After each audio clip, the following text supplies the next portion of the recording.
सुंदर, अप्रतिम, मनमोहक सौभाग्य अलंकार मंगळसूत्र महोत्सव 100% जीएसटी फ्री.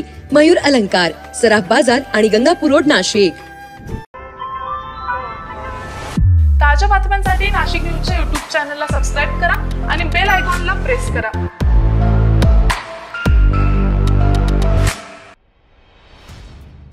नाशिक शहरासह नाशिक जिल्ह्यात मे महिन्यात अवकाळी पावसानं चांगलं झोडपून काढलं.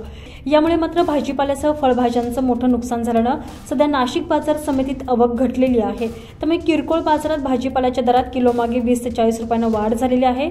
नवीन भाजीपाला बाजारात येत नाही तोपर्यंत गृहिणींना महागाईचा हा फटका बसणार आहे. नाशिक बाजार समितीमध्ये इगतपुरी, त्र्यंबकेश्वर, पेठ, दिंडोरी, नाशिक आणि सिन्नर तालुक्यातील भाजीपाला विक्री करता येत असतो. मात्र मे महिन्यात झालेल्या जोरदार पावसामुळे टोमॅटो, कांदा, काकडी, मेथी, कोथिंबीर, फ्लावर, कोबी यांसह पालेभाज्यांचं नुकसान झालेलं होतं. त्यामुळे सध्या बाजारात भाजीपाला कमी प्रमाणात विक्रीला येतो आहे. तसेच जो भाजीपाला शेतकरी विक्रीला घेऊन येत आहेत त्यालाही मागणी जास्त असल्यानं दरात वाढ झाली आहे.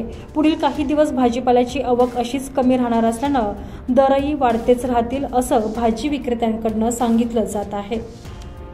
तर सध्या वांग्याला 70 ते 80 रुपये प्रति किलो भाव आहे. कारले 100 ते 120 रुपये किलो, दोडका 100 ते 120 रुपये, घेवडा 100 ते 120 रुपये किलो, सिमला मिरची 60 ते 70 रुपये प्रति किलो, वाल 100 ते 120 रुपये किलो, बीटची जुडी 40 ते 50 रुपयांना विकली जात आहे. शेवगा 60 ते 70 रुपये, गिलके 70 ते 80 रुपये किलो आणि टोमॅटोला देखील 40 ते 50 रुपये किलो एवढा भाव मिळत आहे.